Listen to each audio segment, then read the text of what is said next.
എങ്ങനെയാണ് പ്രോപ്പറായിട്ട് സൈഡ് ലാറ്ററൈസ് ചെയ്യുന്നതെന്ന് ഞാൻ നിങ്ങൾക്ക് പറഞ്ഞു. ആദ്യം ഞാൻ എല്ലാവരും ചെയ്യുന്ന മിസ്റ്റേക്ക് എന്തൊക്കെയാണ് ആദ്യം പറഞ്ഞു. എല്ലാവരും ചെയ്യുന്ന മിസ്റ്റേക്ക് എന്ന് പറഞ്ഞാൽ അവർക്ക് പറ്റാത്ത ഹെവി ആയിട്ടുള്ള വെയിറ്റ് എടുത്തിട്ട് ചെയ്യുന്നതാണ്. ഇങ്ങനെ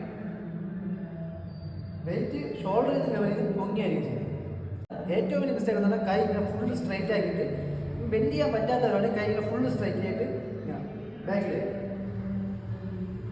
തലയുടെ ഹൈറ്റ് വരെ പൊക്കുന്നത് ഞാൻ കണ്ടിട്ടുണ്ട്. ഈ ഹൈറ്റ് വരെ കറക്റ്റ് ഫോമിൽ കറക്റ്റ് ടെക്നിക്കിൽ എങ്ങനെ സൈഡ് ലാറ്ററൈസ് ചെയ്യണമെന്ന് ഞാൻ നിങ്ങൾക്ക് പറഞ്ഞു. ഇവിടെ എപ്പോഴും കാല് ഫ്രണ്ടിലേക്ക് വരാൻ പാടില്ല, പിന്നെ കാലിങ്ങനെ ബാക്കിലേക്ക് പോകാൻ പാടില്ല. ചെറിയൊരു ബെൻഡിട്ട് കാല് വയ്ക്കുക, ഷോൾഡറിൽ വയ്ക്കുക, ജസ്റ്റ് അപ്പ് വയ്ക്കുക, സ്ട്രൈറ്റ് ആയിട്ട് വയ്ക്കുക. എന്നിട്ട് കൈ ഇങ്ങനെ സ്ട്രൈറ്റ് ആവാൻ പാടില്ല, ചെറിയൊരു ബെൻഡ് കൊടുക്കുക. രണ്ട് കൈ ഡബിൾ താഴേക്ക് വരുമ്പോൾ ഡബിൾ തമ്മിൽ ടച്ച് ചെയ്യാൻ പാടില്ല. ഇത്രയും വന്നാൽ ഓക്കെ.